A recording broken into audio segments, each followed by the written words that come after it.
Oh.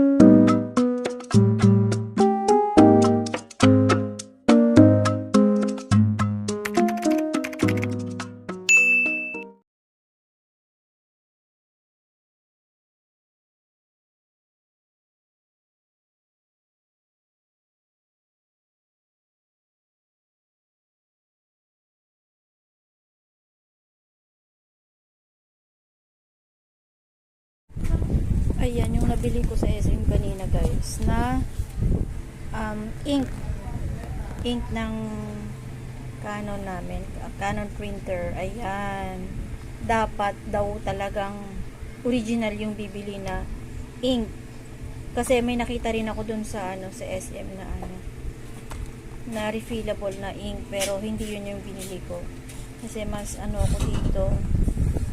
So, ito yung mas mahal, yung black siya na ganito. Ayun, may kanya-kanya pala silang mga code. So yun, kinuha ko lang yung niya, yung lalagyan, yung dating kasi hindi pa namin siya tinapon. Tapos dinala ko na lang sa SM para yun yung yun yung ipakita ko. Ayan, buksan natin, no. At kasi talagang sealed na sealed pa siya. Ayan, dito na lang bubuksan. So hindi nga namin tinapon yun yung niya, yung dati niya. So bubuksan ko muna lahat. Ayan, yung mga sarado pa yan, mga yan sarado. Blue, pink, yellow, tsaka black. Ito yung resibo niya. So kanina ko lang yun binili. So yun, yan yung name ko, no. Yun yung yan sa SM po yan. Tsaka yung black niya is 440 pesos yung black. Tapos yung naman, yung letter C is blue, 380 to 380 yan. Tapos yung magenta, saan yung magenta dito? I see. Ito, no, magenta to. 380 din. Tapos yung isa, yellow. Yung yellow siya is 380 din. So ito yung pinakamahal, yung black, 440 siya. So ayun. Kaya nagbila ko ng 1,580. 1,580. Tapos pinapirma nila ako dito. Ayun. May mga pa. So ayun, ilalagay na namin kasi nga ilang taon na siya nang bago magpalit ng ng ink. So mas maganda talaga yung bumili ka talaga ng original kaysa sa kasi nagtanong ako, 120 yung isang ganito. Pero kasama yung may dala-dala akong bote neto, bote siya, pero re-refill na siya 120. Tapos buti ka mo maganda yung yung lalaking kausap ko kanina, nasabing ganun, hindi po siya original. Tapos ayun, nung sinabing hindi siya original, hindi na ako bumili. Sabi ko, doon na lang ako sa pinagbilhan ko ng printer para sige, salamat. Tapos nung umakyat na ako sa taas, no, doon kasi sa annex ko yan binili. Tapos nung umakyat ako doon sa taas, doon sa may Canon mismo, no, sabing ganun, wag daw ako bibili ng mga ganung refillable ink kasi masisira yung printer. So ayun, binili ko na lang na kahit nasabihin natin medyo mahal ng konti, at least diba, wala kang mapipirwisyong gamit. Kahit na sabihin nating pang use lang, tas kasi dito sa bahay is pang naman kasi siya, tag dito, pang negosyo kasi siya, kaya dapat lang na bumili ka ng original na ink. So ayun nga, naka 1,580 ako kanina sa SM. Ito lang yung niya, pero nagtatagal siya guys. 1,500 na mapa-xerox mo, yun, dun pa lang siya mag-warning. So yung black, yung unang-unang nag-warning dito sa amin is yung black, pero malaki naman siya yung black, malaki siya. Kaya ito yung unang-unang gamitin kasi black and white. So ayun nga no. Ito lang yung naano ko na sinadya ko talaga sa SM kanina. Ayan. So bubuksan na natin. Wait lang. So ayan nga guys no, na nabuksan ko na siya no. Ano natin. Ito siya. Ayan. Beto na. Ayan. O diba? Kasi yung bukas mong amoxicillin. Oo, yun sasabihin ko sa kanya. Sinabi ko na sa kanya mayroon akong bukas. Kasi yun ang pagkaligo mo. Ayan. Yes, gaganyan lang siya. Bubuksan mo lang siya.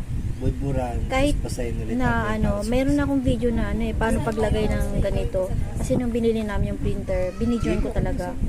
Pagbukas mong ganyan, kahit iganyan mo siya, no? Kahit iganyan mo siya, bubuksan mo lang siya. Hindi mo na kumain. Hindi siya basta-basta matatapon. Kumbaga ilalagay mo lang siyang ganon. Tapos kusa na siyang bababa.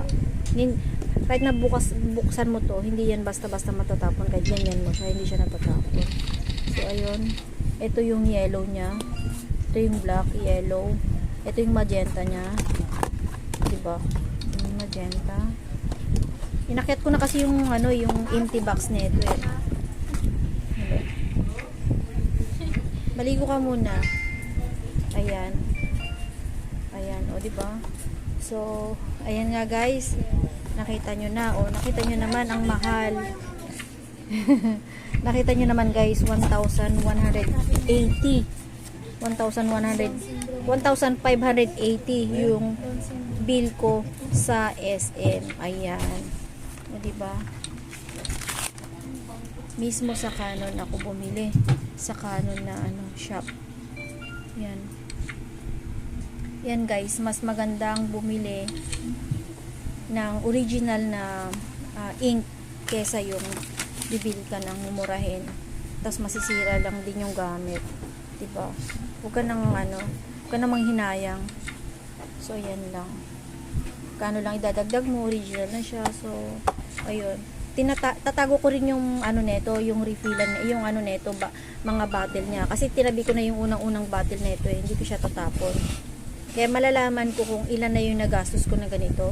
Kumbaga, yung nagastos ko ng ganito, free kasi yun nung unang-una free na ink. Tapos ito yung sumunod, binili ko na. Bawi ko na rin siya yung sa ink kasi nga may so, lagpas naman na sa yung pagbili ko ng ink ngayon. Yung kung ano yung kinita namin na pagpapaserox kasi 3 pesos yung paserox nito sa amin. Pero pag yung long tapos back and forth siya, medyo mas mahal ng konti. So ayun nga guys no, hanggang dito na lang yung vlog ko. Mas mabuting bumili ka ng original, lalong-lalo na't mamahalin yung paglalagyan mo, yung gadget mo, 'di ba? Mas magandang bumili ka na lang ng ganito. Kaysa wag kang manghihinayang ba? 'Di ba? Wag kang manghihinayang kasi 120 ito 120 pag bumili ka ng refillable siya. Dala-dala ko ngayong bote na kanon. Tas buti na lang honest yung pinagtanungan ko na hindi po siya original. So, yun ang sabi niya sa akin. So, ayun, sabi ko salamat. At nabigyan niya ako ng ng isang na pag-iisip na syempre, sabi ko, oo, makakamura ako dun, sabi ko pa naman kanina. So, yun, maging wise tayo no, sa pagbili ng hindi lang makakamura, kumbaga, dito tayo mas maganda, hindi tayo masisiraan ng gadgets. So, ayan. Okay na guys. At eto na guys no, yung printer namin na eto bubuksan lang yan. Bubuksan lang. Mamaya na yan nila kasi gumagamit pa siya ng gumagamit pa yung chikiting ng nagko-computer pa siya. So, ayan. Eto, matagal na sa amin to. Siguro, mga ilang taon namin? Eto, nasa 2 to 3 years na. 3 years, ganon. Yung printer natin. 3 years na, no? 17. Oh, 3 years na tong printer namin. Ingat na ingat kami dyan, guys. Ayan, G4770 yung niya, code niyan. Ayan. O, diba? As in talagang yan. Ano ba yun? parang ano siya, new arrival din siya nung binili namin. Hindi naman siya new arrival, parang magandang klase na siya nung binili namin. So ngayon mas maraming magaganda pa ngayon yung mga nabibili. Pero eto kasi maraming mga ano, marami kang magagawa, scan, scan fax. Yun, basta marami kang ano dito. Pwede kang magpaano dito ng picture, ganon. Pwede kang magpa-picture, pwede kang magpa-print ng picture. So nasubukan na namin guys yung pag-print ng picture. Maganda naman siya, basta maganda yung ano, yung papel na gagamitin mo, yung glossy paper na pang picture. Ayan, o di ba? Ayan yung tips ko lang no guys, no, yung tips ko paano bumili ng ink na maganda at original pa. Kung sakay bumili nito, doon din kayo bibili ng ink. Hindi lang basta sa refilling station, no?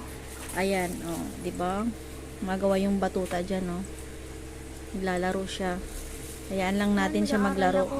Naglalaro siya, hayaan lang na paglaruin muna siya para matuto ng gusto sa computer. Kasi minsan na stuck diyan, hindi nagagamit.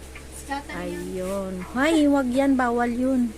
Hanggang dito na lang guys. Ayan, ipakita ko na, no. Bye-bye.